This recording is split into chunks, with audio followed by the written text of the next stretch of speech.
Welcome to CHI's Masters of Suspicion class. This term we're looking at Kafka, and this week we'll be discussing the limits of autonomy. Last week we discussed the structures of power that exist at absolute and at local levels, each of which is determined to preserve the status quo relative to their respective positions, and both of which are mired in almost absolute ambiguity.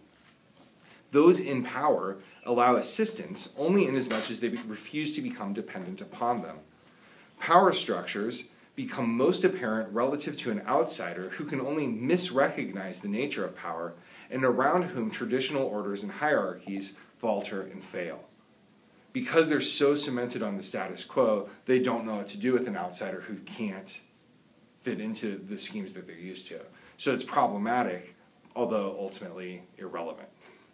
This week, we examine the middle of the castle.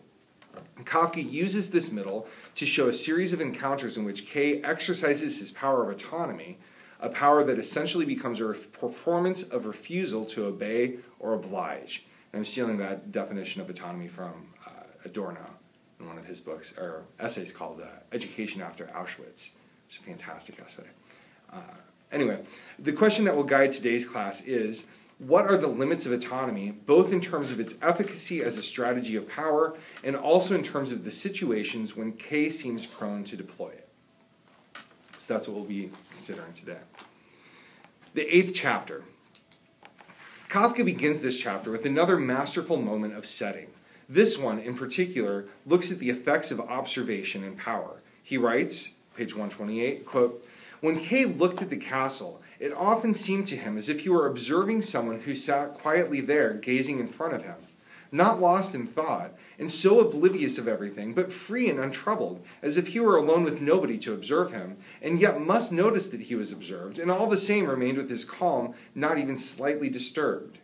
And really, one did not know whether it was cause or effect. The gaze of the observer could not remain concentrated there, but slid away." And that's the castle relative to K. One way to understand this passage is as a model for absolute power. Rather than Joseph K's frantic performances in the trial, the castle has no need to perform. It is aware without being affected by its awareness. It is open to what is near and acknowledges its nearness, but does not appeal to that which observes for recognition. It's self-grounded in a way that renders it almost invisible. Its power rests in indifference to the recognition of others. Contrast that with every political spectacle and ballyhoo that you see, whether it's a show of might or a show of military strength, whether it's the performance of massive crowds of people that politicians gather around them. Power is almost always about spectacle. The key to the castle is that it can't be seen. It's hard to fix your eyes there. It doesn't need your permission to be powerful. It just is powerful, period. Does that difference make sense? Okay. The rest of this chapter consists of K attempting to wait for Clam by his coach. It's a hilarious chapter. He meets Peppy, Frida's successor. K, being told that Clam is leaving, hastens to the courtyard and waits for 2 hours before the coachman announces that, quote, "It might be a long time yet before you go away." End quote. The coachman offers him some of Clam's brandy, an invitation that K can't refuse. He climbs into Clam's sleigh and stays there, spilling brandy all over everything, until eventually all the lights go on and another gentleman descends to summon K. K feels, quote, "In spite of everything that had happened, he had the feeling that what he had achieved thus far was something gained, which it was true he held now only seemingly, but which he must not relinquish all the same, merely on account of a polite command." End quote. In response, the horses are unhitched. As everything begins to disappear, slowly, K believes, quote, "It was still in his power to call them back, but that it would have availed him nothing. To call this sleigh back would be to drive himself away. So he remained standing as one who held the field, but it was a victory that gave him no joy." End quote. K's final thoughts on the scene, as all that remain are his own footprints, come in contrast to the opening observation of the castle. This is page 139. He writes, quote, "It seemed to K as if at last these people had broken off all relations with him, as if now in reality he were freer than he had ever been, and at liberty to wait here in this place, usually forbidden to him, as long as he desired, and had won a freedom such as hardly anybody else had ever succeeded in winning, and as if nobody could dare to touch him or drive him away. But this conviction was equally strong, as if at the same time there was nothing more senseless, nothing more hopeless than this freedom, this waiting, this inviolability. End quote. Granting that Kay has an accurate understanding of his position, and that gives him a lot of credence, of course, what's important is the meaning of this power. He's made himself untouchable, but it's an untouchability that's divested of all respect. Unlike the castle, whose impregnability is covered with awe, he has covered himself with a set of behaviors that are childishly impossible. This may be why he has no joy in his victory. There's no purpose to his hard-won freedom. He's not free to do what he wants, only free from external force. The castle, by contrast, retains its freedom to do things with dignity and respect. Okay? So chapter 8 sets up a series of, it opposes, you have the castle, I'm going to float a little flag here, on the one hand, and you have Kay on the other. And they both have some form of freedom, right? But whereas the castle, the eye can't stay on it, right? You can't fix your gaze on it. It slides away. There's a notion of awe and a notion of respect, and its inviolability is predicated on that kind of awe and respect. Joseph Kay is also untouchable, but in that more negatively that sense that has more negative connotations, right? He's untouchable. You don't want to touch him. He's toxic, right? So nobody wants to have dealings with him, but in a very, very different way than the castle. It's a form of power, right? He's not subjected to the rule of the castle in the same way. As we talked about last week, he wants to be his own master, but the price for that is horrible. And he sees it, but he doesn't see it clearly enough. Does that make sense? Okay. So, the 9th chapter. Kafka follows Kay's hollow victory with another decisive battle in his freedom. The object in chapter 9 is Herr Momus, Klam's village secretary, after Klam leaves, which he was able to do immediately after Kay gave up his sentry duty. It's mutually exclusive, right? As soon as Kay leaves the courtyard, Klam's gone. They only needed him to leave. After he leaves, he's introduced to Momus with the vestiges of awe and wonder that attach to all of the castle gentlemen. Kafka writes, quote, "These people had described in detail the services of a man out of Klam's circle with the unconcealed intention of evoking Kay's recognition and admiration. And yet Kay had no proper appreciation of it. It was not Klam's environment in itself that seemed to him worth striving for, but rather that he, Kay, he only and no one else should attain to Klam, and should attain to him not to rest with him, but to go beyond him, farther yet, into the castle." End quote. Kay's vantage is different. Because he finds the castle to be a goal that he might attain, he's unconcerned with the appearance of that goal in physical manifestations around the village. Klam represents an unfigured name that he believes is a sort of key into that world, and thus Kay is seized on the idea of Klam. Those beneath Klam, or even other representatives of Klam, hold no allure. What Kay desires is a unique status relative to his goal, and thus he scorns the offerings of that world shared with him. He wants to seize, not receive. Does that make sense? So there's a whole bunch, there's Klam, and Klam has access to the castle, right? Klam's the way in. What Kay wants isn't the trappings of power that everybody else in the village seems satisfied with, right? Your village secretaries, the various other people that are part of the court of Klam or whatever other secretary is around. He wants to bypass this, which is sent to him that he would have to receive in order to seize Klam as a way into the castle. Why he wants this, he doesn't even know. But he does, and it's all he can think about. He's obsessed with it, right? And so that's the distinction that Kafka seems at least interested in making, and that's why he has nothing but derision for Herr Momus. So the landlady exhorts K to submit to the protocol that Momus is there to have him submit to, even though Clam won't necessarily read it. Like, he's just trying to get K to answer questions, and K doesn't want to. The landlady's perspective outlines one relation to power, though. Quote, consider that Clam appointed him, that he acts in Clam's name, that what he does, even if it never reaches Clam, has yet Clam's assent in advance. And how can anything have Clam's assent that isn't filled by his spirit?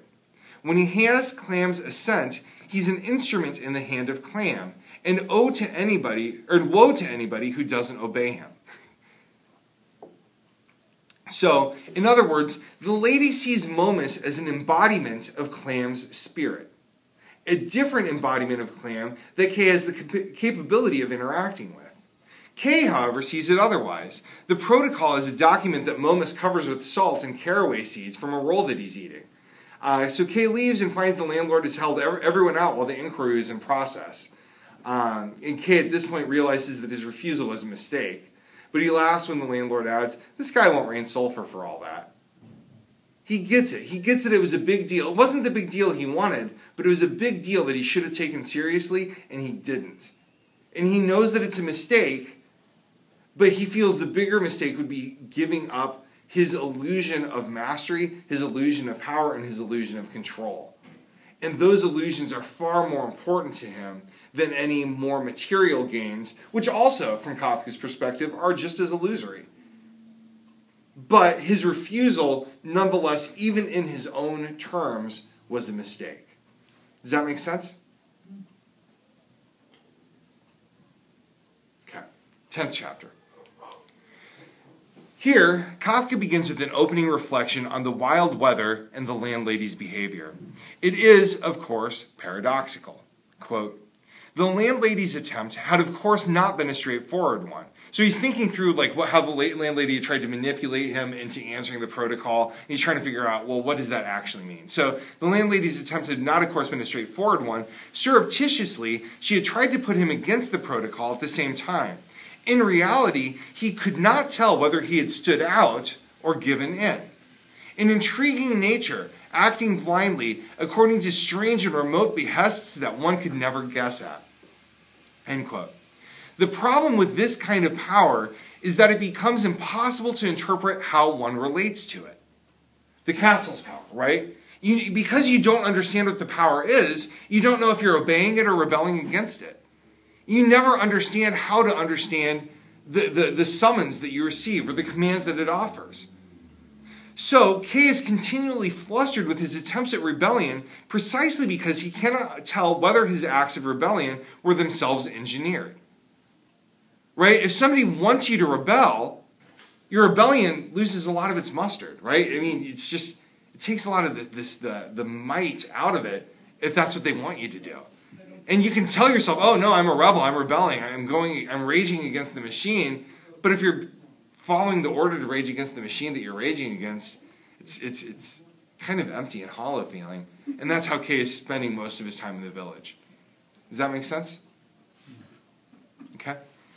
So the bulk of the chapter, though, relates to Barnabas, who returns to K with a message from Clam. It reads like a form letter. It praises the surveying work that he's done so far, hasn't done any surveying work yet, and also the work of his assistants, who haven't done any work. It concludes with a question of salary and a promise that he'd not be forgotten. K isn't pleased by this. He's angry with Barnabas, but tells him a message to deliver anyway. Barnabas learns it instantly by heart, and they part on friendly terms. The power dynamic between K and Barnabas is interesting. Barnabas, in spite of the village's seeming scorn, has always been a source of courage and delight to K. Barnabas' access to the castle and Clam makes K feel deferent to Barnabas, but at the same time, as Barnabas is merely a messenger, K doesn't have to feel powerless in front of him. So it's for this reason that Kafka allows their relationship to proceed along relatively amiably. Right? Barnabas, through no virtue of his own, or in a subservient sort of way that K doesn't want, has access to both claim and the castle. It's not the way that K wants it, but it's access nonetheless, right? And so even though Barnabas is a messenger who's subservient to K in a way, which allows K to feel comfortable with him, that comfort's required because Barnabas gets to do what K wishes he could. Does that make sense? It allows for a balance of power that differs from what he and Frida have, but it's a balance nonetheless. Does that make sense? Okay. All right. The 11th chapter. So, K returns to the school where Frida waits for him. They discuss the assistants, K critical of Frida's tolerance, and Frida replying that, quote, it would be best to treat them as a joke. K feeling that, quote, she seemed actually to be in league with them. Right? And so, it's a source of tension. Frida responds that, quote, it was really no joke always to be spied on by two men. Page 165. The cold prevents them from going to bed. The assistants bring wood in from the locked shed and start a large fire. At one point in the night, Kay reaches for Frida and finds an assistant instead. Frida had been awakened by an animal jumping on her, and the assistant, quote, seized the opportunity to enjoy the sack of straw. So, it's a funny chapter. Not much to do with power, but it's pretty amusing. 12th chapter. Gisa, the woman teacher, and her students enter the school to find Kay and his family asleep. The teacher destroys their scant possessions, which are taking up space on her table. Kay, Frida, and the assistants do their best to put things together, although the teacher, irate at the damage to her cat, ends up whipping Kay. The teacher then appears, angered with the damage to the woodshed. Frida takes the blame initially, although the assistants blame Kay and, quote, did their best at pantomime to deflect her from the story. And, scenes like that are just great. Because you can see those assistants, that guy, or just whatever. And you can. Kafka does such a brilliant job of just constructing those characters so that you can really. They're really lifelike. They're fairly one-dimensional because that's all K sees of them is their one-dimensionality. But they're just little quirks that he throws in are perfect. I really do love the assistants. Anyway. So just as he's about to cane the assistants for having groundlessly accused Kay, that would be the teacher, Frida admits that, quote, the assistants have told the truth, which leads the teacher to dismiss Kay. Here, though, is where it gets interesting. And it gets interesting relative to the power dynamics within the scene. Kay replies, quote, you're my superior, but not the person who engaged me for the post. It was the mayor who did that. End quote. Kay's obstinacy reflects the type of victory gained in the courtyard when he waited for Clam, as well as the type of refusal that he showed in his interview with Momus. The teacher comments, quote, the lady has been driven by force to leave this room with her children because you have rebelliously refused to accept my notice. So you are left to yourself, and you can spread yourself as much as you like, undisturbed by the disapproval of respectable people. End quote. It's page 176. Once again, Kay's power primarily rests in his autonomy. There seems to be no authority that can countermand his ability to refuse or say no. But Kay never feels that his use of autonomy helps him achieve his goals. Each victory won by his embrace of autonomy becomes hollow. So he's allowed to stay where he is, he wins his battles, but he comes no closer to winning his war. Right?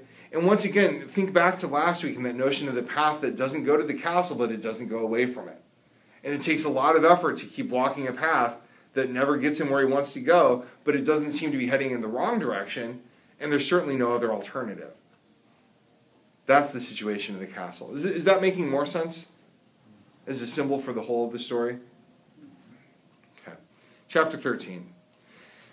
This chapter details the after effects of the scene at the schoolhouse. It begins with Kay dismissing the assistants who will plead with Kay to return. The teacher asks Kay to relent, which allows Kay to make his point. Refusing the assistants, quote, had the incidental effect of showing the teacher what it was to be strong enough not merely to give notice, but to enforce it. End quote. Right? The teacher can't enforce Kay's dismissal. Kay can enforce his. So he has more power in a way. What's that power give him? Nothing. It gives him the ability to dismiss his assistants, but he feels in whatever hierarchy he's looking at, he has more power than the teacher, and so he feels good about that. Once again, K theoretically wins, but still is no closer to gaining security as a land surveyor thereby.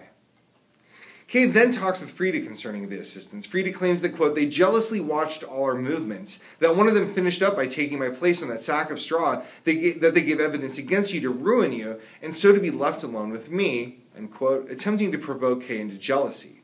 K then takes Frida's standard position, seeing them as, quote, ludicrously childish, irresponsible, and undisciplined, and points to their desire to always attend K, which Frida interprets as their deceit. The problem becomes that they're messengers of Clam, as Frida feels, quote, Clam's glance that sometimes runs through me from their eyes, end quote. And she finally adds that she fears that if K continues hardening your heart to them, it will keep you perhaps from ever getting admittance to K, or to Clam, right? And so because they're Clam's messengers, Frida's trying to get K to see them as he sees Barnabas. Right? Somebody who has access to Clam that he can exploit rather than try to dismiss. And so that's how Frida's trying to frame things. But at this point, there's a knock on the door. Kay believes it to be Barnabas, but it's only Hans, the little boy who tried to speak to Kay earlier. Hans has a different kind of power. Quote, something imperious in his character, mingled with childish innocence, that causes Frida and Kay to, quote, submit to it without resistance, half smilingly, half in earnest. Very different kind of power, right? There's no room for resistance. One is charmed into one's submission because it's only a little boy, but it's a boy with something imperious in him nonetheless. The way how many of you have had children that have that kind of tyranny about them? Yeah, okay. Exactly. So eventually, quote, it looked as if Hans were the teacher and as if he were examining them and passing judgment on their answers, end quote. As is true of Barnabas, K allows others to retain their power, or he does not emphasize the nature of his autonomy, if he does not feel as though his interlocutor is a threat. Right? It's only if he feels that somebody is a threat to him or has more power than he does that he feels a need to embrace his autonomy that comes in his power of refusal. Does that make sense? Hans, imperious as he is, doesn't threaten him in the same sort of way. So he feels no need to resist it. Hans is concerned about his mother, though, and that's why he's talking to Kay. He's quite protective of her. Kay offers to help, but finds that, quote, Hans's powers of thought visibly increased in his attempt to protect his mother from Kay, from whom Kay, or even though Kay is the one he did sensibly, I was asking for help, end quote. Kafka shows Kay's thinking about the matter. And here's what becomes interesting, quote, whoever was set up beside his mother was immediately at a disadvantage. Just now it had been Kay, but it could as well be his father. Kay wanted to test the supposition, end quote, and proceeds to hold up Hans's father against his mother. That's page 197. In the end, Hans begins, quote, seeking Kay's aid against his father. It was as if he had been deluding himself and believing he had wanted to help Kay, when in reality he had been wanting to discover whether this sudden newcomer might perhaps be capable of helping his mother, end quote. And once again, that's Kay's virtue as a newcomer. People don't know how much power he has or doesn't have. Thus, he can be asked to help out in situations that he has no business at all in helping with, probably isn't helpful at. Nonetheless, people will visit him to seek his aid, which makes him feel more powerful. All right. Kay judges this, quote, how unconsciously secretive, almost underhand this boy was, although the behavior that he judges is almost exactly his own, because that's how Kay approaches everybody that he talks to, right, with that kind of secret, underhanded motive. Kay wants to speak with Brunswick, who, even if Brunswick were a, quote, bad and dangerous man, could scarcely be his enemy now if he had been the leader of those in favor of engaging a land surveyor. This is part of the politics of the village that the mayor discussed. Brunswick also happens to be Hans's father, right? And so he's trying to get access into it so he can speak with Brunswick, who at one point been not against him, but against those who are against him. And it's that the enemy of my enemy is maybe not my enemy, possibly will help me, and that's sort of what Kay is gunning for now.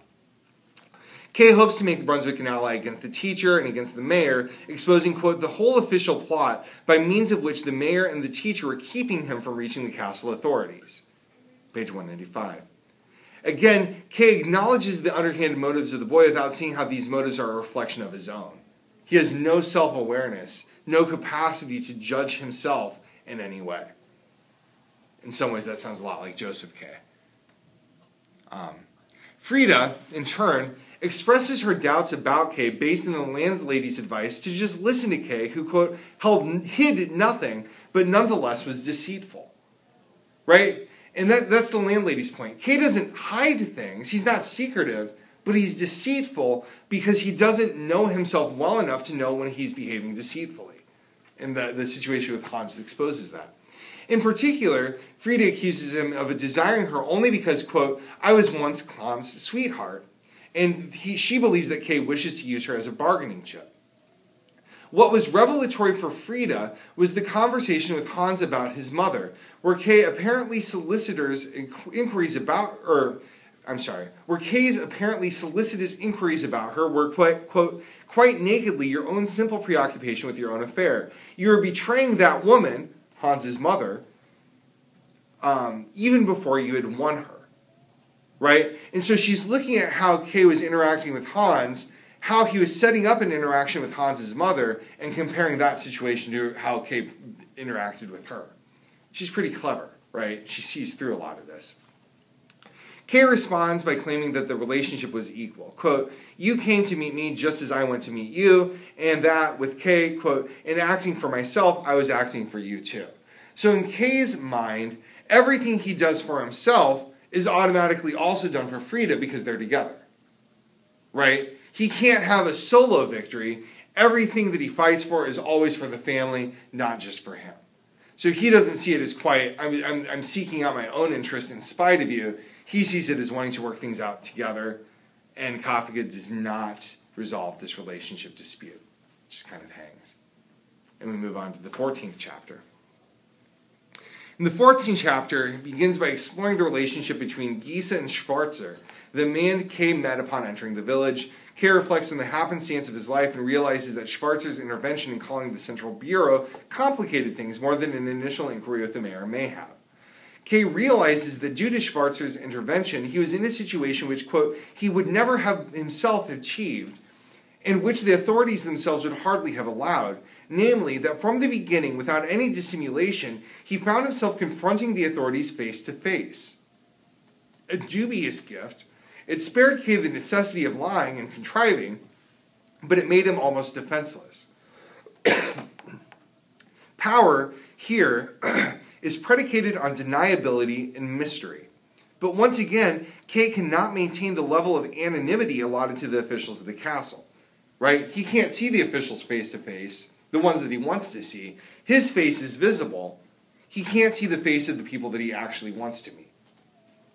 Right? So he can get face-to-face interactions with those he doesn't want, but that makes his face visible and not seen by those whose face he wants to see. Right? And this helps to explain in some ways why he's so intent on reaching Clam. Right? He wants Clam's face to become made visible, not just Momus or another underling. Does that make sense?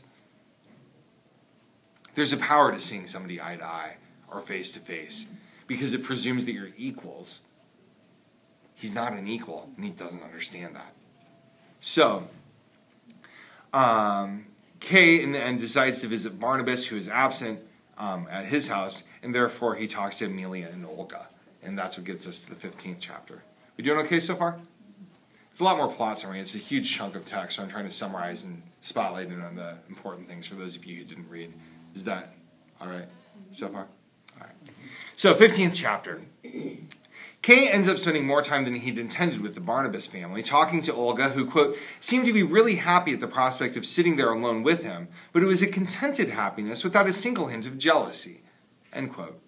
Kay mentions Amelia's good nature, and then amends the praise to include only Olga, finding that Amelia is, quote, so masterful that she not only took to herself whatever was said in her presence, but induced other people of their own free will to include her in everything, end quote.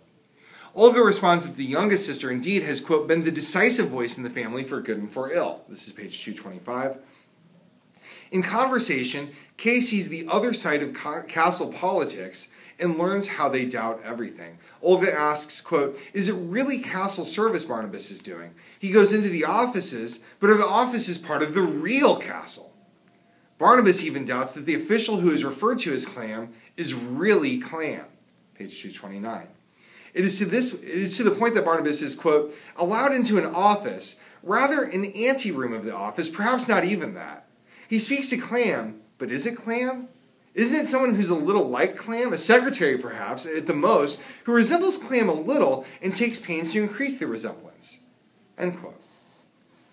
The problem, in other words, is that nobody has a baseline by which they can measure what appears to make a judgment, or what appears in order to make a judgment about its reality. They have a series of appearances, but there's nothing that they know about the reality to see whether the appearance is true or misleading.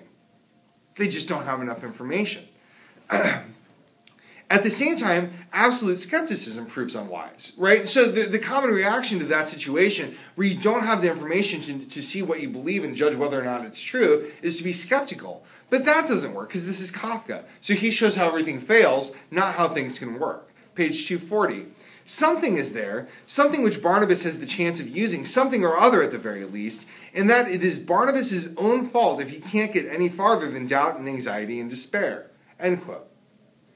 So if Barnabas gets balks at not knowing anything, that's his fault. If he doesn't make progress, that's his fault. Because there's the chance that where he is useful to him in his position. But there's a chance that it's not, but he can't know that. There's no way for Barnabas to win. In other words, the fact that Barnabas cannot know with certainty that what he does is real in any sense of the word does not relieve Barnabas of the responsibility for what he does. Even though there's every reason to despair, he'd be guilty for doing so nonetheless. No matter how relatively disempowered Barnabas is in navigating the world, he nonetheless cannot absolutely forsake his personal responsibility for what he does and what he should do. It's an impossible situation, but its impossibility is not an excuse for failure. So Olga then describes the reason for their existence in this situation, which details the appearance of social power. Social power is decentralized and anonymous, as the castle's power is, which allows it to have the strength and terror of the power held by the gentlemen of the castle, and also, like the castle, this type of power redefines reality in ways that are simultaneously unimpeachable and unverifiable. You can't argue against it, you can't prove it, you can't disprove it. It just hangs overhead. As Olga puts it, quote, everyone knows something about us, either the truth, as far as it is accessible, or at least some exaggerated rumor, mostly invention, and everybody thinks about us more than need be, but nobody will actually speak it. People avoid putting these things into words, and they're quite right in that. Page 243. She then tells Amelia's secret, a story that discusses the problem of autonomy from a perspective other than Kay's own. However, as one might expect, there's not much of a happy ending for Amelia. So here's that story. It starts with the need to disambiguate Sortini from Sordini, right? The names in the castle are great, and that's just one. Oh, you mean Sortini? I was talking Sordini, da-da-da-da-da. Before the Barnabas family had fallen into decline, they were well respected. The father was strong and a deputy at the fire department. Sortini had come to town and had noticed Amelia, who was imperious and wore a necklace that had been intended for Olga. Sortini ends up sending Amelia a letter the next morning, a moment that Olga claims, quote, decided our fate, although she quickly appends it by saying that, quote, every minute of the previous afternoon was just as decisive. And that's an important point, right? What we tend to do when we evaluate situations is, in the context of a narrative, say, here's the point that I can identify as a turning point, right? Here things were good, after this point things were bad. And it puts a lot of emphasis on an event. I mean, in narrative theory, an event is defined as that which differentiates what came before from what came after, right? How do I know that something changed? Well, there's this event, and whatever happened in the event is momentous precisely because it caused that change. Olga's point is that everything is decisive. Every single moment is decisive. It's not like this event occurred and that's what was decisive. Everything that led up to the event is equally decisive to the event. It's just that for whatever reason, the event is that which precedes the change, but it could have just as easily come. You can weight that change as occurring at any other moment along the storyline. Does that make sense? It's not like it's this moment's fault. this moment requires this moment, and that moment, and this one, right? I mean, they're all stacked on top of each other. You can't just say, you can't isolate one moment against the rest. It's an interesting point. So, turning points, in other words, we interpret in our own lives, are merely markers. They themselves are caused and are not a prime cause in and of themselves. So, the letter had summoned Amelia, quote, in the vilest language, it wasn't a love letter, there wasn't a tender word in it. Sortini was obviously enraged because the sight of Amelia had disturbed him and distracted him in his work, end quote. The closing sentence said, quote, see that you come at once or else, end quote. I mean, speaking of power, there you go. The threat doesn't even need to be explained. This Kay recognizes the dark side of the power of the officials. Amelia tears the letter up in the messenger's face and throws it at him, and Olga contrasts Amelia's behavior with Frida's response to Clam, although she claims that Frida is to be praised for what she did. Clam, after all, is, quote, notorious for his rudeness, and like most gentlemen, feels out of place in the ordinary world, and in their distraction they say the most vulgar things, end quote, page 254. Clam is, quote, a kind of tyrant over women, who orders first one, then another to come to him, end quote. Reframing Olga's standpoint, Amelia grounds her refusal in autonomy. Frida submits and calls it love. The notion between sexual power and political power, there's a book by Andrea Dworkin called Intercourse, where she details that pretty significantly. That one of the motivations for men gaining political power is to gain sexual power over women, period. And that it's really very little other than that. I read Intercourse when I was in college, and that was right when the Bill Clinton-Monica Lewinsky trial was going on, which made just a beautiful illustration of exactly why somebody would want to become president. You know, and reading Dworkin and just seeing the world through that lens, it was eye-opening to understand the sexual dynamics of power relations in terms of politics. Well, it's also kind of trying to, the competition to preserve your DNA, to keep it going. Mm-hmm. And so that's why people search power. One of the reasons is because to make sure that their genetic material will continue to be present. Mm-hmm. Yeah, and that's evolutionary psychology pushing us forward. Okay. Who did you say the author was? Andrea Dworkin, Dworkin. It's an old book. She spoke here. It was pretty contentious, I remember. I think she was here in the early 2000s, and there are a lot of protests. I mean, she's a very fiery feminist in her philosophy. Anyway, the punishment administered is indirect. Olga says of it that there was no room for a regular lawsuit, but that the fact that the village despises them is all engineered from the castle. The people in the village took back all of the work that they had started with the family. They paid for it, but they severed their ties. The captain of the fire brigade came to ask for the father's diploma. Now the brigade no longer required his services. Kay argues that this doesn't need to be the castle. Instead it is, quote, the ordinary senseless fear of the people, malicious pleasure in hurting a neighbor, specious friendship, things that can be found anywhere. Right? So what Kay's doing is offering an alternate interpretation. Whereas Olga wants to see that it's the influence of the castle and that kind of power, Kay just says it's human nature. It doesn't have to be engineered. This is just what people do anytime there's a wrinkle that they can point to and sever themselves off from. That question is not resolved. The problem with this form of punishment, though, is reminiscent of the problems that, once again, that Joseph Kay encountered in the trial. Olga states, quote, while we couldn't help noticing the ostracism of the village, the castle gave us no sign. Of course, we had no sign of favor from the castle in the past, so how could we notice the reverse? The blankness was worst of all. It was far worse than the withdrawal of the people down here, for they hadn't deserted us out of conviction. They only did it out of fear. Page 268. So, again, with the castle's power, the castle had never shown any kind of favor. You know, they'd never bestowed a magical, like, brownie or a little pin or ribbon or anything. And none was expected. But as soon as there was an absence of the village's favor, the absence of recognition from the castle became something. Right? Before, when they weren't needing any sign of favor, the absence of favor was nothing, right? Suddenly, it became meaningful that there was no sign of favor, and the blankness became tyrannical rather than simply just how it was. So the shift in their situation alters how they perceive the power of the castle and what the castle's influence is.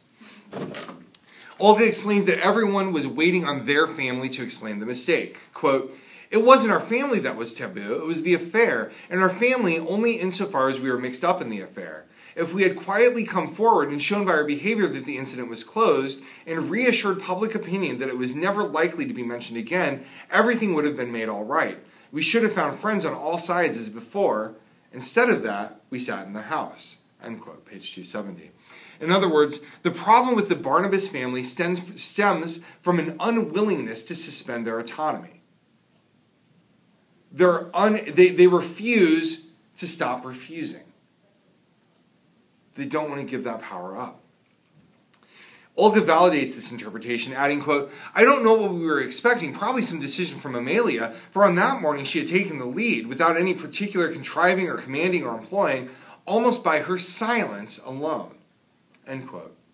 This comment shows both the power of this slight decision made along the way that we talked about last time, right? That invisible decision that only is recognized after the fact. So it's that kind of a power, right? But it's also the power of autonomy as refusal manifesting through an ongoing silence, a silence that's a refusal to communicate. As with K, autonomy is power, but the exercise of that power doesn't lead to happiness. As Olga puts it, quote, "Amelia had not only suffered, but had the understanding to see her suffering clearly. We saw only the effects, but she knew the cause. We hoped for some small relief or other. She knew that everything was decided. We had to whisper. She had only to be silent.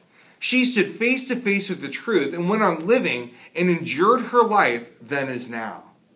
End quote.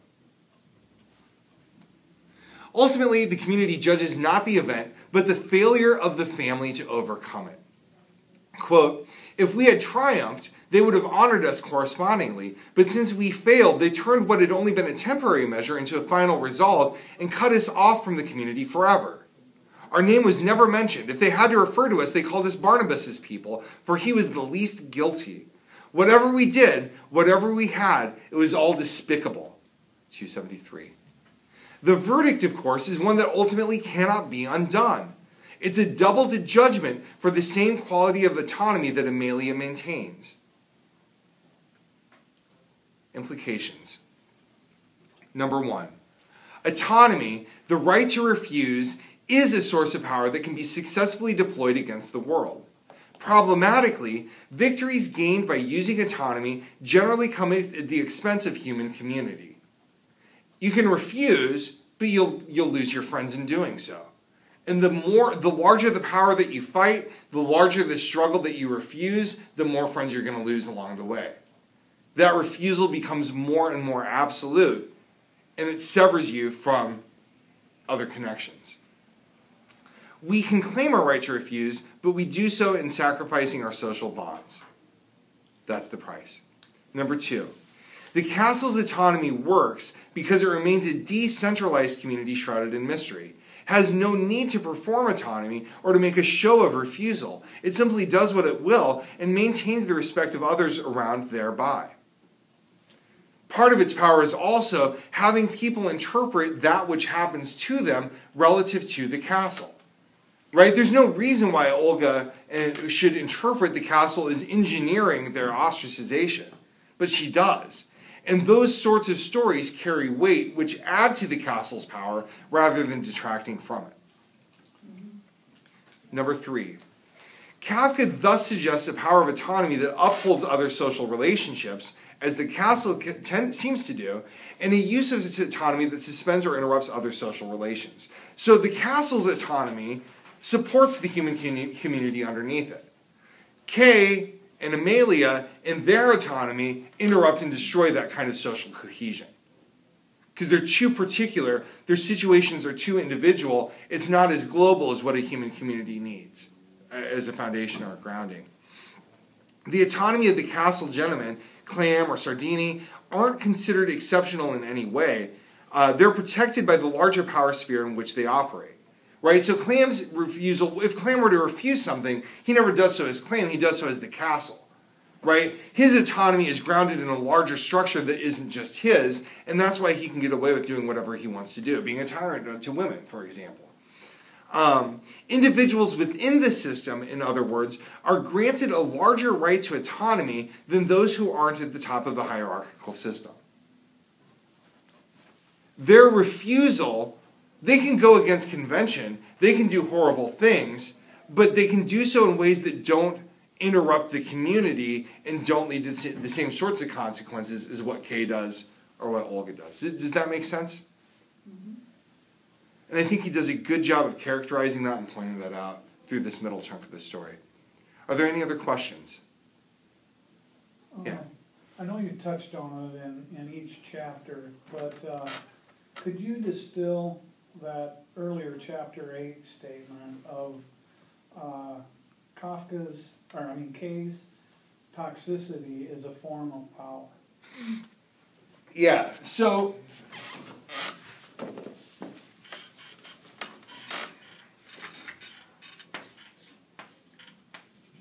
that's my really shoddy looking castle. I'll put a garbage right there. I mean, he can't touch the castle.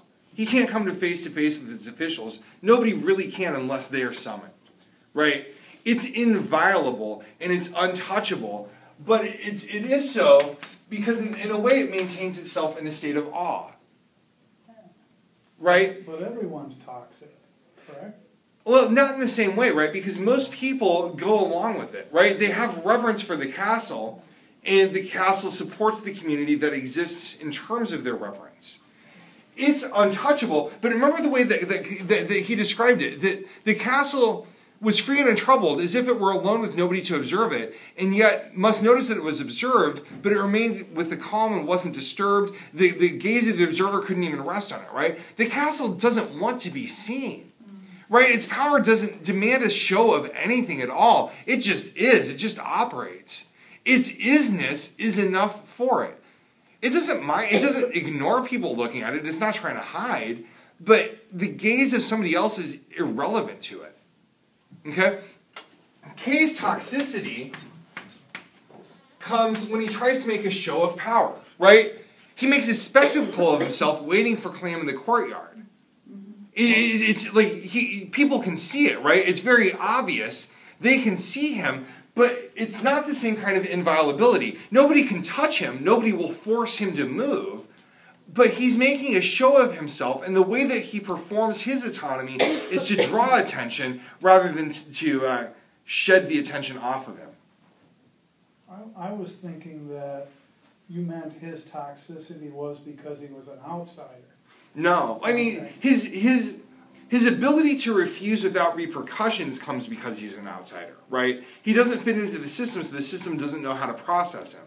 So that's because he's a foreigner. But his toxicity comes because of his clinging to autonomy in this kind of a way instead of this kind of a way.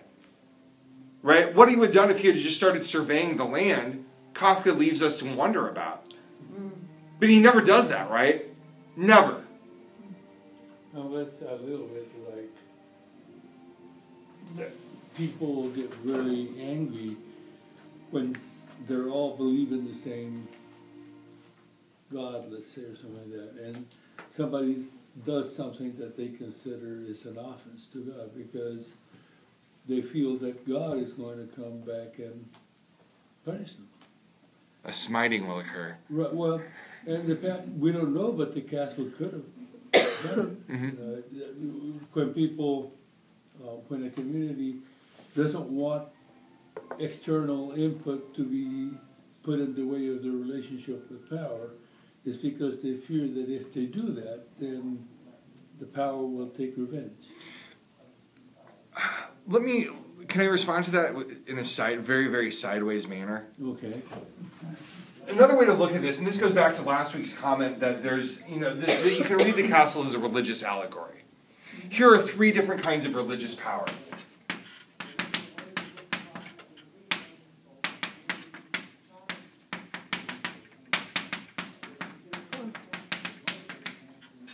The priest is one who commands religious power on its own terms. The heretic is one who also seeks to claim religious power through a different interpretation of that power that goes against what the primary community believes is true. It's not that heretics are ill-intentioned necessarily, right? They just have a different interpretation that goes against what the majority believes, and that's what deems them heretical rather than priestly. Heathens or infidels are guiltless, right? That's the right kind of enemy to have. Those are people that just haven't been converted yet. But the heretics are the most pernicious kind of illness, right? Their refusal to go along with the community is a knowledgeable one, not an ignorant one. This reminds me of whistleblowers. They get in the same kind of bind, I think. Yeah, because they're wielding power in a way that they're not meant to wield it, and responding to authorities and situations in ways that break a chain of command. Right? And so heretics, like priests, claim to have direct line to God and a true, capital T, interpretation of what God wants, but it doesn't correspond with what the priest says. And at that point, they have to be killed, whereas the heathen can merely be converted. Yeah. Side note, back to the surveyor thing, do I recall correctly that they have as yet failed to deliver his surveying tools, which in a sense is still disempowering him because he can't possibly survey without the tools. I remember early on, it's like he gets the assistance and he makes a comment, I assume the tools will be delivered tomorrow. I don't remember any tools ever showing up. They don't, but it's not necessarily the castle's fault, because it's as though he had sent them to come. So the castle wasn't giving him the tools. He had his own tools, from what I can recall, that he was expecting to come with his assistance. I wasn't clear on that. It's not clear. I wasn't, because I thought he was legitimately summoned, at least to his own mind. Yeah. He was, but I think he had his own tools that he was bringing with his own assistants, right? Because he was confused as to whether Jeremiah and Arthur were his assistants or new ones. And they just said, we're your assistants. And he didn't know if they were his old assistants. And there was that weird confusion where he wanted his old assistants to bring his tools, but he doesn't know what happened to the old assistants or where his tools are. All right. But that's not on the castle, right? That's what I was a little confused on, because I was thinking, because he had asked, was it Schwartzer? Yeah, I think so. So I got the feeling that the castles had something to do with the arrival of the tools. I don't think so. Effectively prevent that avenue to him having some form of power within the community by actually surveying something. Yeah, no, he just doesn't have his tools. Okay, never mind. Yeah. Is that interesting? Is that helpful? Very. Alright. Yeah. Thank you.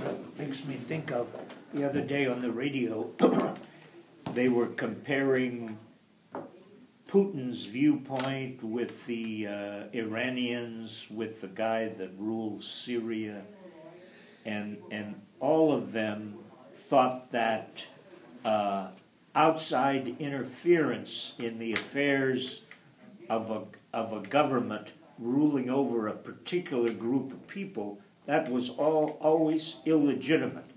Almost, if you turned that around, you could say it, every tyrant has the right to tyrannize his particular group of people, and anyone who would interfere with that, that's committing a crime, because that's going against the right of each tyrant to exert his tyranny, see?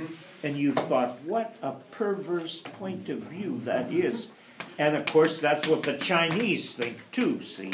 That's what every governmental system thinks. That's right. The U.S. won't stop they won't stop drone strikes. That's right. That's right. It's every political system believes that they have, through autonomy, access to absolute power.